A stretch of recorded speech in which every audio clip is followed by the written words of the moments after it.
Je crois en ton amour sincère. Je le vois briller dans tes yeux. Mais quand tu dis qu'il vivra autant que nous deux, ça j'en mettrai pas ma main au feu. Parfois pour oublier ma haine, j'ai dû vraiment faire de mon mieux. Mais tendre l'autre jour pour qu'on me frappe un peu, là j'en mettrai pas ma main au feu. Mais tendre l'autre jour pour qu'on me frappe un peu, là j'en mettrai pas ma main au feu. Je sais que tu es la plus belle, mes amis me l'avouent des yeux, qu'il n'y en ait pas un parmi eux qui soit envieux. J'en mettrai pas ma main au feu. Je trouve la terre bien trop belle pour que les fous la cassent en deux. Tous les hommes du monde en ont une peur bleue. Là j'en mettrai ma main au feu. Ouais. Tous les hommes du monde en ont une peur bleue. Là j'en mettrai ma main au feu.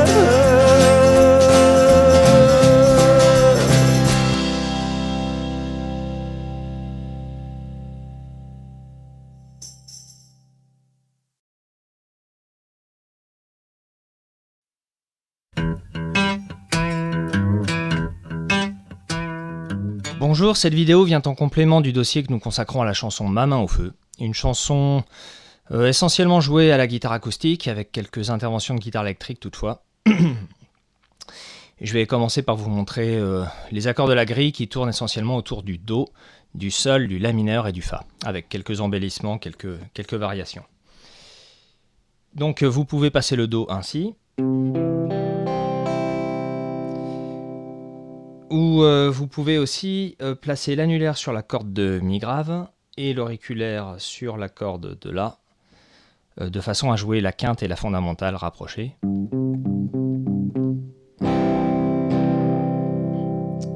Ensuite, c'est un enchaînement classique de Sol, La mineur, Fa. Donc je vous en joue un extrait.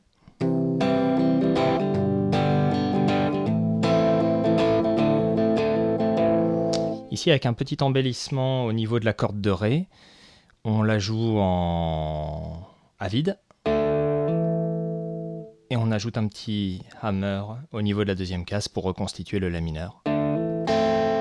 Par retour de médiator, on attrape la corde de Sol et de Si.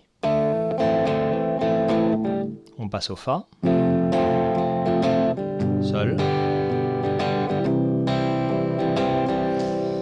Ici, on va transformer notre Do en Do sus 4 à l'aide de l'auriculaire en jouant la troisième case, le Fa. Un Do et un Fa, puis la corde de Sol à vide. Et on substitue l'auriculaire au majeur en deuxième case pour retourner sur un Do traditionnel. Fa, Sol, Do à nouveau. Corde de Ré à vide, puis Do normal, et Fa. Ici, on prendra soin, au niveau du Fa, à fretter au niveau du barré toutes les cordes, sauf la corde de Ré. Alors c'est un petit peu délicat. Il faut fretter la grosse corde, évidemment, le barré. L'annulaire se charge de jouer le Do au niveau de la troisième case. Et on va légèrement arrondir l'index de façon à ce que la corde de Ré soit étouffée. Puis on reconstitue le reste de l'accord de Fa, c'est-à-dire le majeur sur la deuxième case et c'est l'auriculaire, le petit doigt qui va se charger de faire les embellissements. En contexte.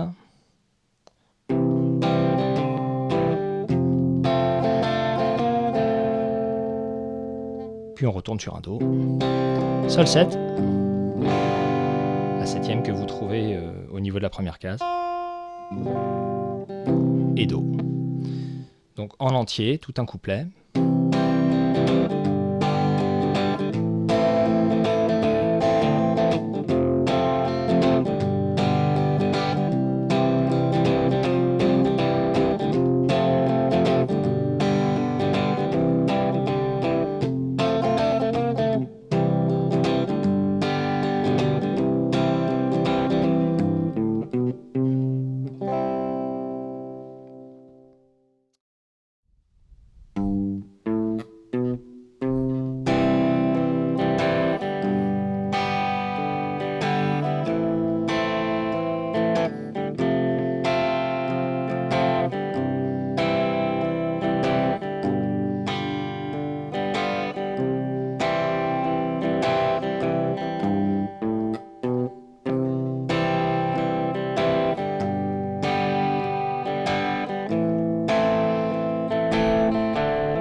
Je voudrais également évoquer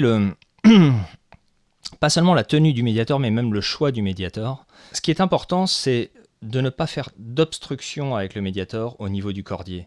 Si vous rentrez trop profondément à l'intérieur du cordier avec un médiator qui n'est pas flexible, vous allez attaquer les cordes trop profondément. Et les cordes vont faire obstruction et donner un son qui n'est pas très gracieux.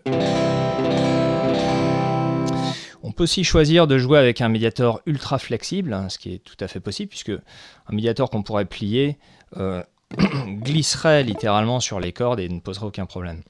Pour ma part, je préfère choisir un médiator dur, disons 1,5 mm à 2 mm. Par contre, je le tiens très très près du bout des doigts, ce qui fait que simplement la toute fin de la pointe du médiator ressort en même temps que le bout de l'index et le bout du pouce. Finalement, je joue autant avec le bout du pouce et de l'index qu'avec la pointe du médiator qui n'est là que pour donner un son plus consistant, plus plastifié. Ce qui me permet d'avoir des attaques assez sèches et précises à la fois. J'ajoute que le fait de tenir le médiator très proche vous permet également dans d'autres contextes d'obtenir des harmoniques sifflées, des harmoniques artificielles. Le principe de l'harmonique artificielle, c'est de jouer, par exemple, mettons, je joue un Si en quatrième case, corde de Sol, et je vais poser mon doigt 12 cases plus loin, afin d'obtenir l'octave. L'harmonique artificielle consiste à obtenir le même son au même moment qu'on attaque. C'est-à-dire que l'interférence qui se crée normalement avec un doigt supplémentaire vient simultanément au même moment que l'attaque. C'est-à-dire que je vais coincer la corde entre la pointe de mon médiator et le pouce,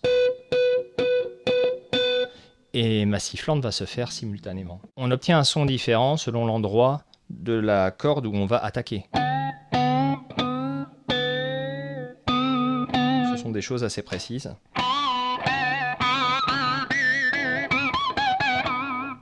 Voilà, mais le principe est toujours le même, il consiste à coincer la corde entre la pointe du médiator et le pouce. Donc ça n'est possible que si on tient le médiator très très près. Concernant le sens du battement, à proprement parler, souvent on se demande s'il faudrait donner un coup vers le bas, un coup vers le haut. Ici, la chanson va au maximum au rythme de la croche, comme ça. Et lorsque vous battez la mesure, vous aurez bas, au bas, au bas, au bas, au bas. Ça ne signifie pas que vous allez donner tous les coups vers le bas et tous les coups vers le haut. Vous pouvez très bien donner uniquement des coups sur les mouvements forts vers le bas. Mais à ce moment-là, tous les contretemps vont être donnés vers le haut. On peut créer des combinaisons. On peut faire bas, bas, au bas. Ou alors bas, bas, haut, bas, au bas. Mouvement qui nous oblige à donner 2 coups vers le haut. Mais d'une façon ou d'une autre, ce qui est important, c'est de garder un mouvement perpétuel avec la main droite, ce qui fait que vous allez systématiquement donner un mouvement bas, au bas, au bas, au bas. Que ce soit des mouvements donnés dans le vide, ou que ce soit des mouvements véritablement joués. Ce qui est important, c'est de ne pas casser la fluidité du mouvement, ce qui aurait pour conséquence de casser le groove littéralement.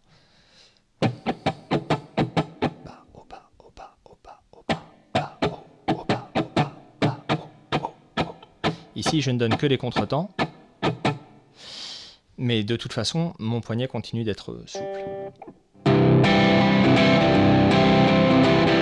Bas, bas, bas, au bas, par exemple, en l'occurrence.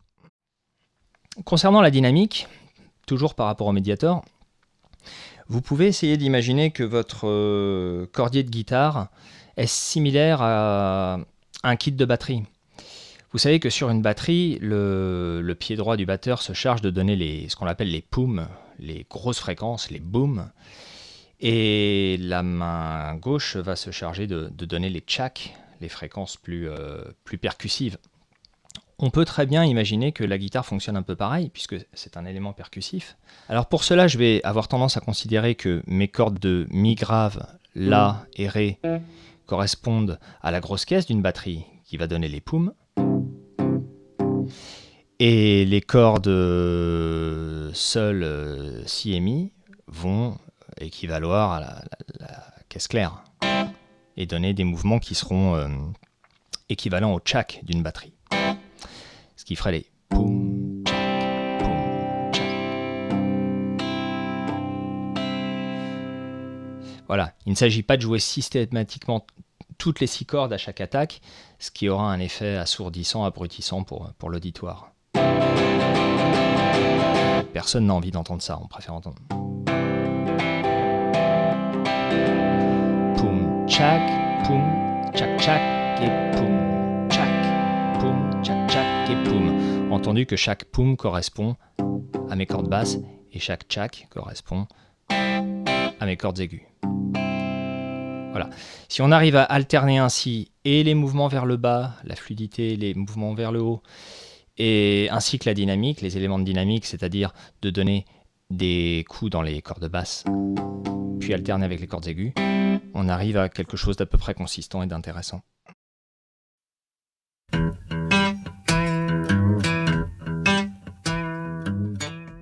Je vais vous jouer le petit solo d'intro.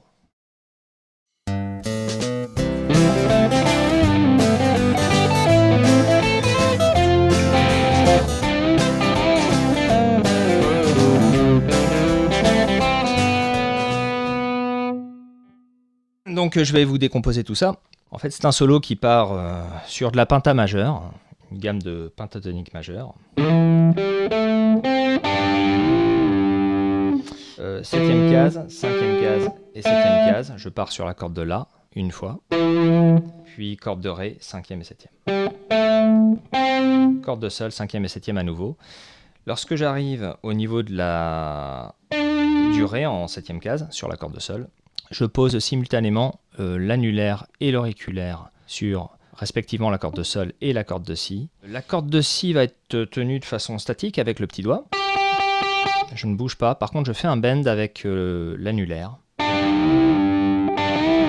ce qui est très country dans l'approche. Je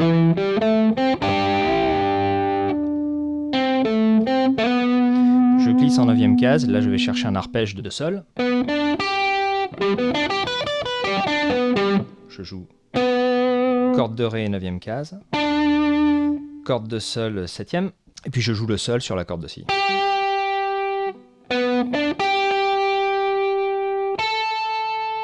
J'ajoute le petit doigt en 10e case sur le La.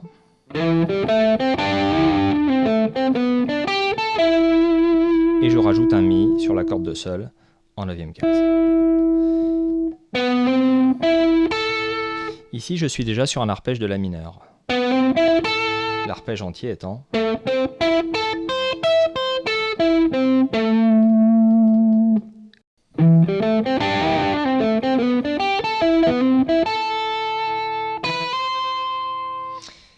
Ici, je glisse du petit doigt du Si vers le Do.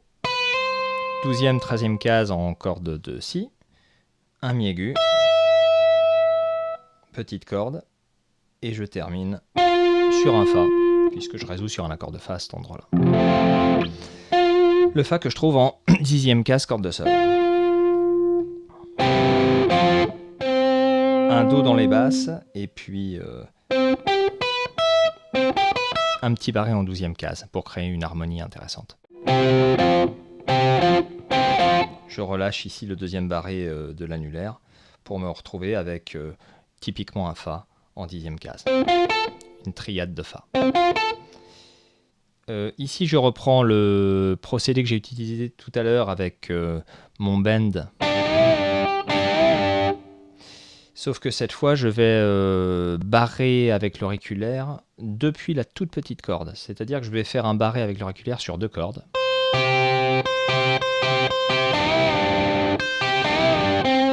Ça fait très Mark Knopfler, très Dire Straits. Je commence donc par un bend au niveau de la corde de Sol, 7e case. Je vais mettre de mes 3 doigts en fait, pour faire ce genre de bend. Quand je suis en haut, j'essaie de garder le bend le plus stable possible afin de ne pas tordre la note. Et à ce moment-là, j'attaque tranquillement la petite corde, puis la corde de Si. Je réattaque la note sur la corde de Sol qui est toujours bendée. Et là, je rebaisse mon doigt.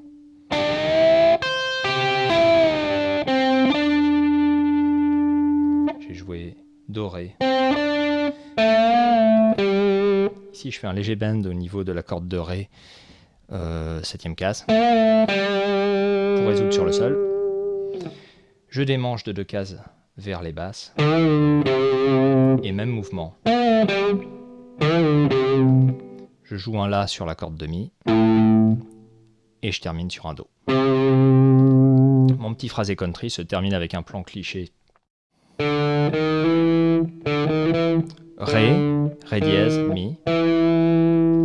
Corde de Sol à vide. Puis un La en case 2. Je relâche, pull off. Et puis Do, Si.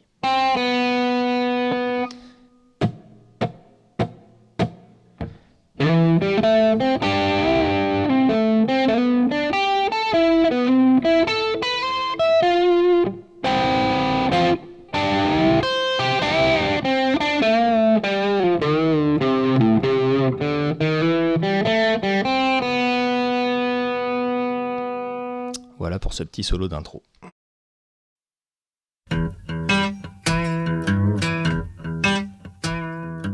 Si vous prenez maintenant la fiche d'exercice du dossier, vous allez voir que tout un pan est consacré à l'étude de la gamme pentatonique en tonalité de La mineur, donc une gamme pentamineure, alors que tout à l'heure précisément je disais que l'intro de la chanson était en Do majeur pentatonique.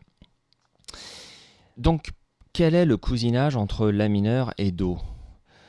Si vous regardez le diagramme qui s'affiche sous vos yeux, vous voyez un accord de Do6 et un autre à côté de La mineur 7. En fait, ces deux accords sont constitués des mêmes notes. Dans le Do6, vous avez Do, Mi, Sol et La. Et dans un La mineur 7, vous avez La, Do, Mi et Sol. Donc ce sont les mêmes notes, simplement elles viennent dans un ordre différent. Elles apparaissent dans un ordre différent, pour autant ce sont les mêmes notes. On appelle ça la relativité. On dit de deux gammes qu'elles sont relatives quand elles sont composées des mêmes notes, même si pour autant elles n'ont pas la même tonique. Au passage, une tonalité peut donc générer autant de gammes, on appellera ça des modes, autant de gammes relatives qu'elle contient de degrés.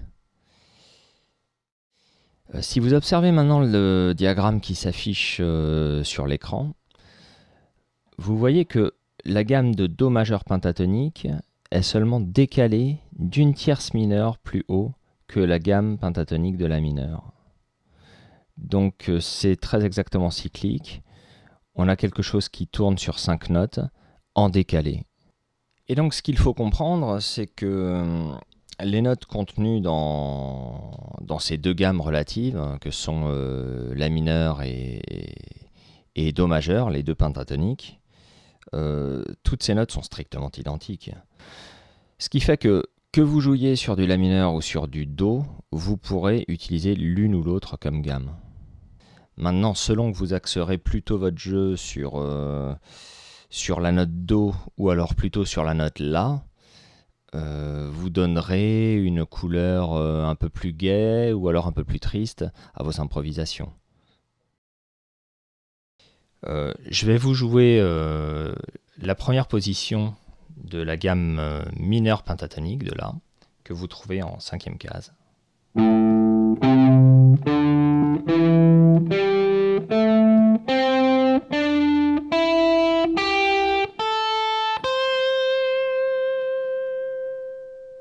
Et donc, quand vous travaillez vos gammes, je vous conseille vivement de partir toujours de la fondamentale. Vous partez de la fondamentale, vous montez le plus haut possible dans les aigus, et puis vous revenez pour terminer sur cette fondamentale.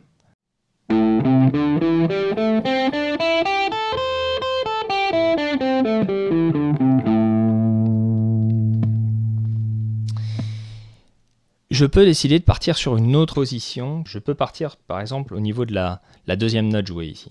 À ce moment-là, je vais démancher et je vais partir de la 8e case à ce moment-là.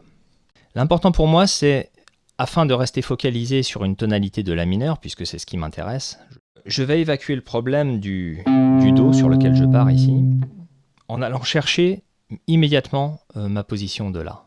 Donc, où se trouve le La? Pas ici, pas là, pas là, pas là. Le voilà, le La. Donc, pour jouer ma gamme de La mineur pentatonique, je me propose de partir sur cette deuxième position. Et puis, de faire une pause. On va dire que ça, c'est une phrase d'amorce qui me permet d'atteindre ma note cible, ma note de La mineur. À partir de là, je joue ma gamme.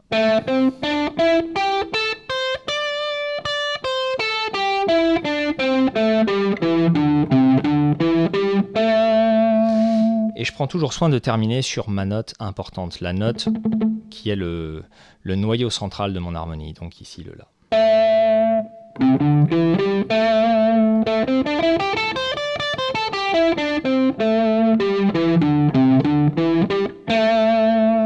Il est important que le cerveau puisse résoudre à la fin sur la note autour de laquelle toute l'harmonie s'articule.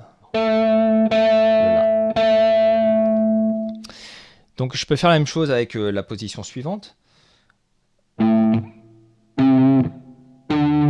Je trouve ma note de départ en 10e case sur la grosse corde de Mi. Et je vais jouer pareil ma gamme pentatonique de La mineur. Je vais chercher le La.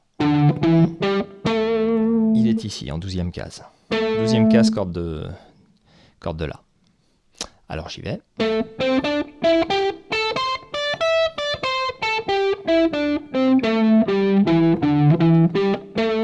Et je termine à nouveau sur mon La. Je continue. Donc, j'ai joué La, Do, Ré. Maintenant, je suis sur un Mi. Je vais chercher le La. C'est le même que tout à l'heure. On est en 12e case, corde de La. Et je joue ma gamme à partir de cette note précise.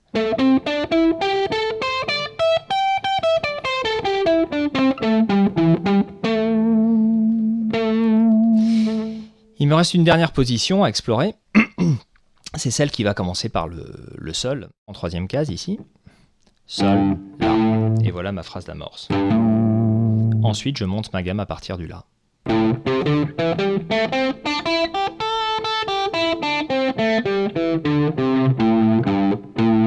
Et je termine sur un La. Alors je vous propose maintenant de jouer sur la petite séquence qui consiste à travailler les gammes. On va le faire sur du La mineur pentatonique. Pour chaque position, vous avez une phrase d'amorce qui consiste à aller chercher la note cible, la note tonique, le La. Et ensuite on monte la gamme jusque dans les aigus, on redescend jusque dans les extrêmes graves et on repart pour terminer finalement sur la tonique. Donc on commence sur un La après avoir fait la phrase d'amorce, on monte, on descend et on retermine sur un La. Ce qui permet de rester bien focalisé sur la note qui nous occupe et qui est le centre tonique de notre improvisation.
Qu'est-ce qu'un mode en fait?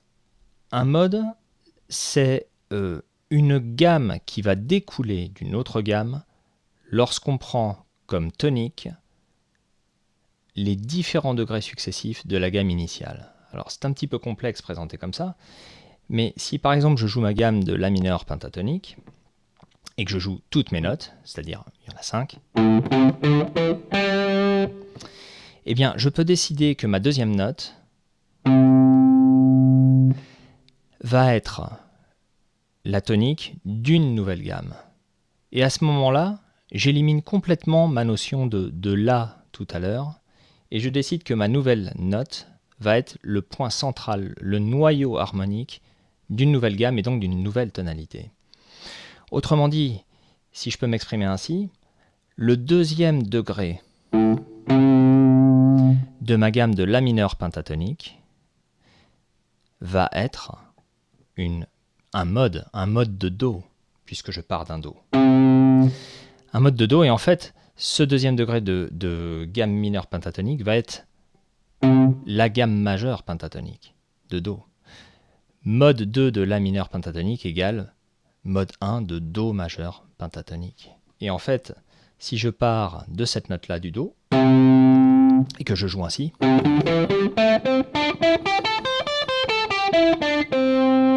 et que je m'arrête sur un Do et non plus sur un La comme tout à l'heure, le cerveau n'entend plus du tout du La, il entend ça. Les mêmes notes employées à bon escient dans un autre contexte rythmique, parce qu'il convient de s'arrêter sur les temps forts et les temps stratégiques, non plus sur un La mais sur un Do, vont me permettre d'improviser dans une autre tonalité. Si jamais je fais tourner un accord de Do, et que je joue bêtement ma gamme de La mineur pentatonique, en mettant les accents sur la note La, je risque d'avoir des résultats très surprenants. Je risque de faire sonner des notes qui n'ont pas leur place dans une tonalité de Do, ou qui seront maladroites. Si jamais je prends ma gamme penta de La, sur un accord de Do, et que je m'arrête sur cette note-là, c'est pas exactement le résultat qu'on pourrait escompter pour avoir quelque chose de bon goût. Mais si je prends la même position, que j'évince soigneusement la cinquième case, et que c'est mon petit doigt qui me donne le point de départ, là je serai en Do, parce que mon petit doigt pointe un Do, et je serai dans la tonalité. Pourtant j'ai joué le même doigté. Ce qu'il est vraiment fondamental de travailler, c'est la façon dont on peut jouer une gamme sur une seule corde finalement. Parce que là au moins vous avez l'assurance que vous connaissez votre gamme non pas par les doigts de façon automatique, comme une mécanique apprise de façon robotique, mais que vous connaissez la gamme parce que vous l'avez dans les oreilles. Si vous montez votre gamme,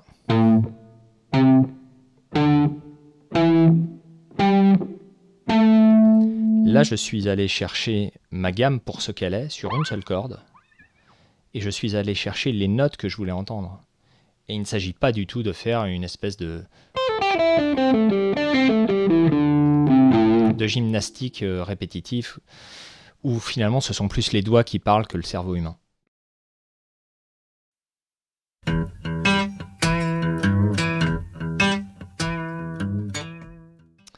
Je voulais également aborder, pour une question pratique, le jeu latéral des gammes pentatoniques, parce que c'est quelque chose qui est très utile à utiliser,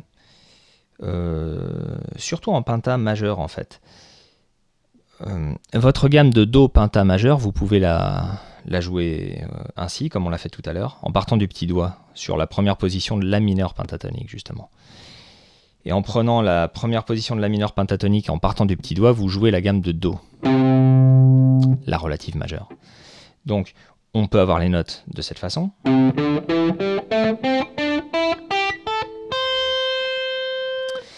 Mais ce qui est assez intéressant d'observer sur la guitare, c'est que il existe une symétrie qui fait qu'en prenant votre fondamentale sur une corde, vous pouvez jouer 3 notes, espacées d'un ton chacune. Donc ici, je joue Do, Ré, Mi, 3, 5 et 7e case, corde de La. Je monte d'une corde et je vais jouer 5, 7. Je joue 2 notes cette fois. Et bien ce schéma, je peux le reproduire à l'identique, une corde au-dessus, et je recommence à l'octave. Cette fois, je suis sur la corde de Sol et je vais jouer 5, 7, 9, 3 notes, et 8 et 10 sur la corde de Si, c'est-à-dire Sol et La. Et je termine 8, 10, 12 sur la petite corde.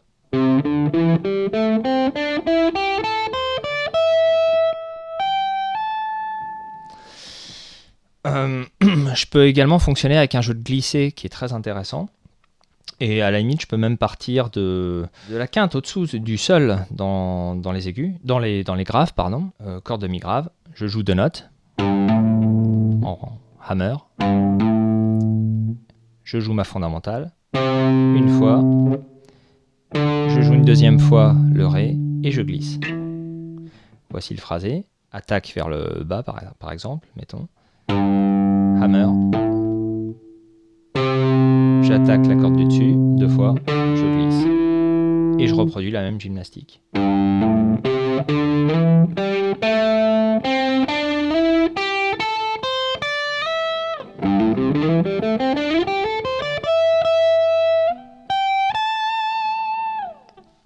Voilà, c'est un exemple de jeu latéral de gamme pentatonique.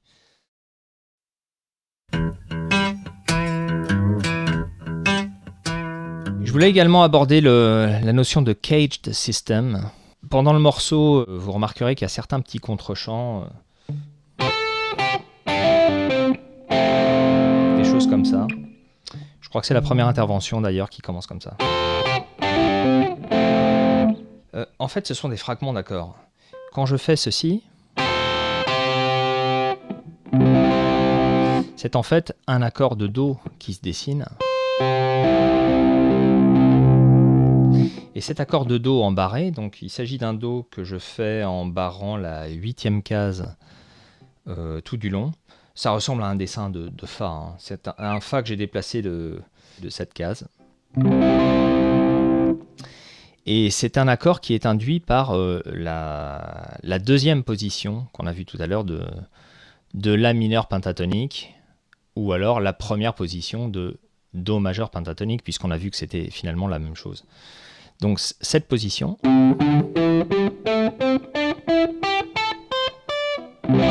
qui sert à dessiner cet accord.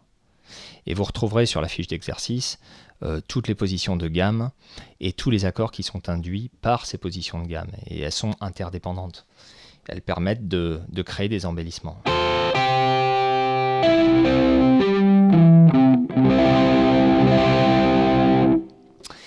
Et donc, ce qu'on appelle le Caged System, C-A-G-E-D, Caged, c'est un jeu de mots anglais qui permet surtout de mettre en relief les différents noms d'accords, puisque vous savez que C veut dire Do, A veut dire La, G veut dire Sol, E veut dire Mi et D veut dire Ré. En fait, quand vous construisez un accord sur la guitare, on va prendre le Do parce que c'est vraiment l'exemple simple pour expliquer la chose. Quand vous trouvez votre fondamental, le Do se trouve sur la corde de La en troisième case, vous avez deux options. De deux choses l'une, soit vous décidez de partir vers les basses, et dans ce cas-là, la première note logique sur laquelle vous pouvez tomber, c'est la tierce majeure. Elle se trouve une case avant, une corde au-dessus, dans les aigus. C'est un Mi.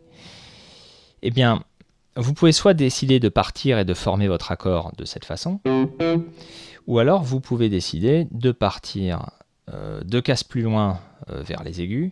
À ce moment-là, vous montez encore d'une corde, mais vous allez tomber sur la quinte. Ce qui veut dire qu'à partir d'une note sur la corde de La, vous pouvez tomber sur un accord qui va ressembler physiquement à un Do, et d'ailleurs ici en l'occurrence c'est un Do. Ou alors, en partant vers les aigus, vous pouvez barrer et reconstituer un Do qui va ressembler physiquement à un La. Parce que ce Do barré en troisième case, ça n'est rien de plus ni moins qu'un La que l'on a déplacé de 3 cases. On peut raisonner de la même façon avec le Sol. L'intérêt ici de raisonner avec le Sol, c'est que je change ma corde qui va abriter la fondamentale. Cette fois, ma fondamentale, je la mets sur la grosse corde de Mi grave. Eh bien, quand je joue mon Sol, de la même façon, je peux aller chercher ma tierce majeure une case avant, une corde au-dessus. Là, je tombe sur le Si. Et je vais trouver naturellement l'accord qui est un Sol. Et qui ressemblera toujours à un Sol, quel que soit l'endroit où j'irai le faire. Après, l'intérêt, c'est de déplacer ce dessin et de reconstituer à l'aide d'un barré. Votre doigt sert de capodastre virtuel, si vous voulez. Et à n'importe quel endroit du manche, on va faire un accord qui ressemblera physiquement à un Sol en changeant la tonalité de cet accord, puisque c'est votre index qui s'occupe de jouer le rôle du capodastre. Si jamais je décide de partir vers les aigus, à ce moment-là, l'accord barré que j'aurai en troisième case ressemblera physiquement à un Mi. C'est un Mi que j'ai déplacé de 3 cases. Essayons de voir tous les exemples en Do, justement pour voir où est-ce que ça nous emmène. Pour faire des Do sur la guitare, je peux décider de faire le Do que j'ai appris bêtement par cœur en commençant la guitare. Celui-ci. C'est le dessin C. Mes doigts forment un dessin de Do. Le A de Caged, c'est le dessin suivant que nous allons trouver. Je reprends la même fondamentale, troisième case, mais cette fois, comme tout à l'heure, je forme un accord qui va ressembler physiquement à un La que j'aurai déplacé de 3 cases. Si je suis la logique du Caged System, la lettre suivante que je vais trouver, c'est un G. Donc logiquement, je devrais trouver sur ma grosse corde de Mi une fondamentale Do. Donc mon Do sur la grosse corde de Mi se trouve en 8e case. Je vais barrer en 5 avec mon index et je vais reconstituer le dessin d'un Sol, G.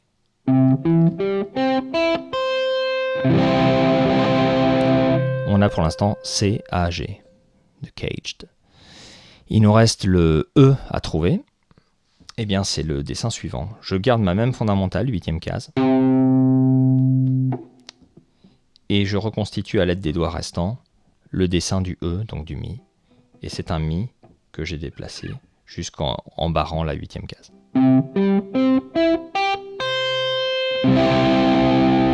Pour l'instant, j'ai deux dessins dont les fondamentales sont abritées par la corde de La. 2 dessins dont les fondamentales sont sur la corde de Mi grave. Tout ça toujours en Do, c'est que du Do. Et le dernier, le D, en fait c'est un Ré. C'est le Ré que je vais déplacer jusqu'en 10e case. Mon index va trouver le Do, la fondamentale. Et mes autres doigts vont reconstituer le dessin d'un Ré.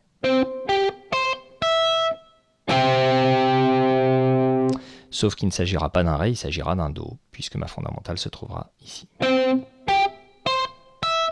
C, A, G, E et D. Caged.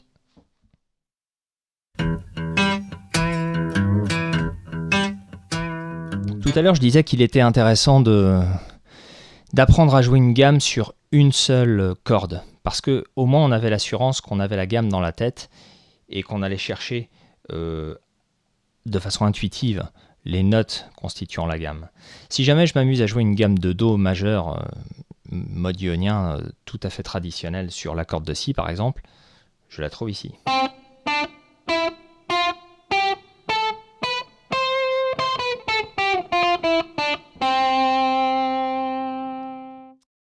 Phrasé country avec une harmonie à la tierce.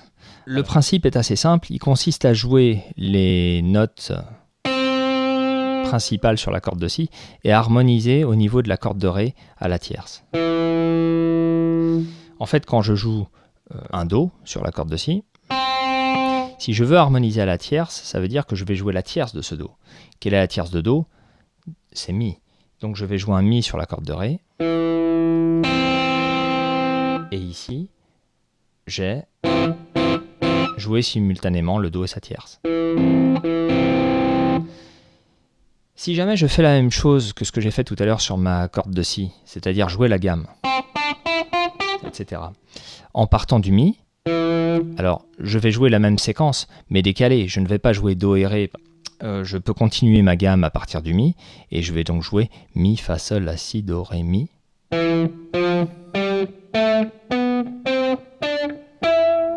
Si je joue les deux en même temps, voilà ce que je vais obtenir.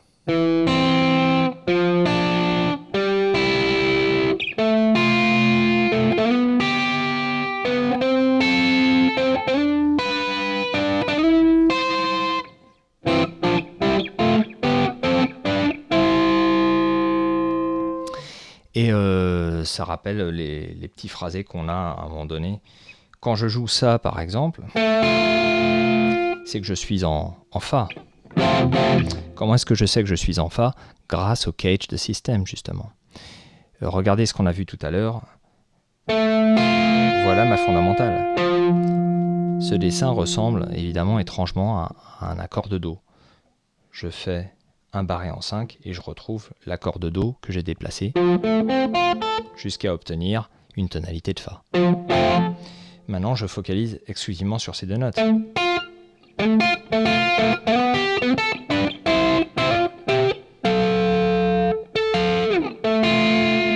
Voilà ce genre de petit artifice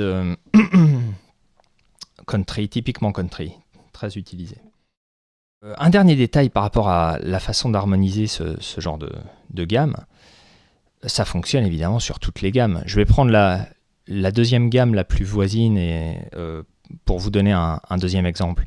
Si je passe du mode ionien au mode mixolydien par exemple, on obtient le même genre de résultat avec des sonorités un petit peu différentes, plus blues que country cette fois.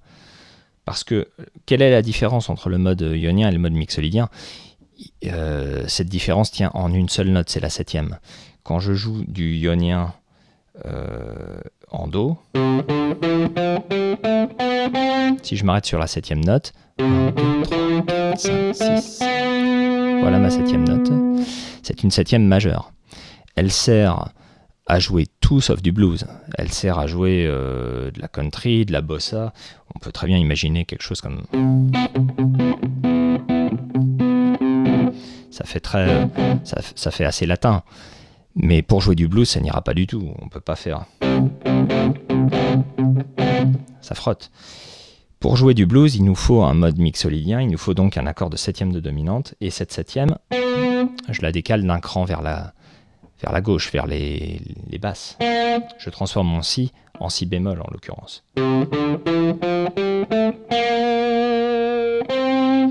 C'est ce mode mixolydien ou cette gamme mixolydienne, si vous préférez, qui va permettre de jouer blues. Et donc, quelles sont les répercussions si jamais je joue mon mode mixolydien sur une seule corde, comme tout à l'heure? Je vais simplement, au lieu de jouer un si bécard, jouer un si bémol, de cette façon.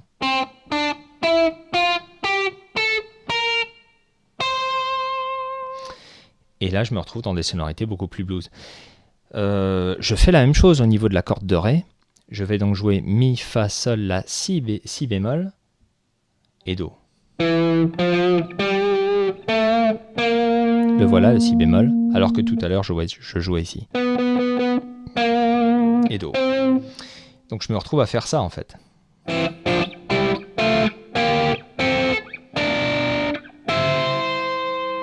On voit les différences notables. Tout à l'heure je jouais ça. Maintenant je joue ça.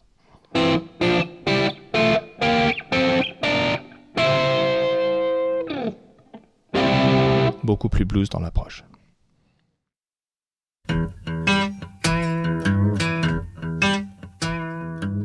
Je voudrais vous jouer enfin quelques plans des petits contre-chants et des petits solos qu'on trouve à l'intérieur de la chanson.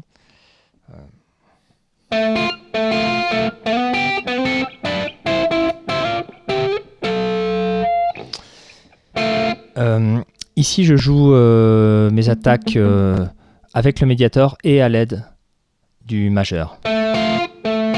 On peut aussi bien faire avec un coup d'alterné de médiator, un coup en bas, un coup en haut. J'aime bien pour ma part utiliser les doigts en même temps que le médiator.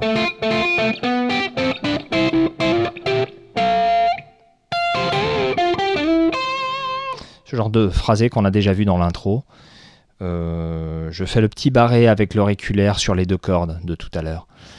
Je le fais au niveau de la 13e case.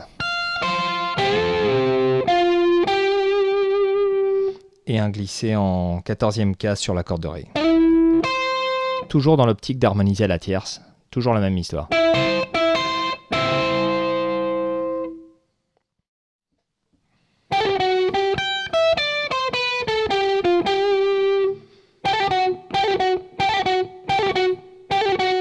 Donc, un petit plan un peu nerveux ici au niveau de la 12e et de la 14e case.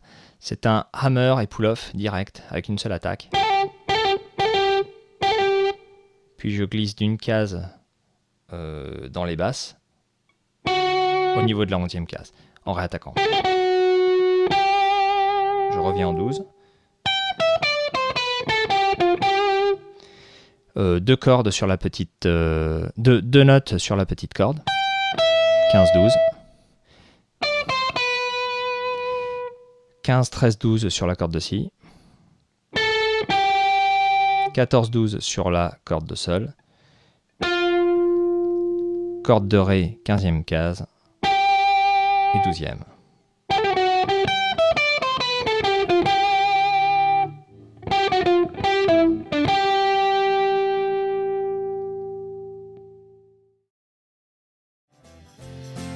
Voilà, c'est à peu près tout pour cette vidéo sur Ma main au feu. Merci de l'avoir suivi avec moi. À la prochaine fois.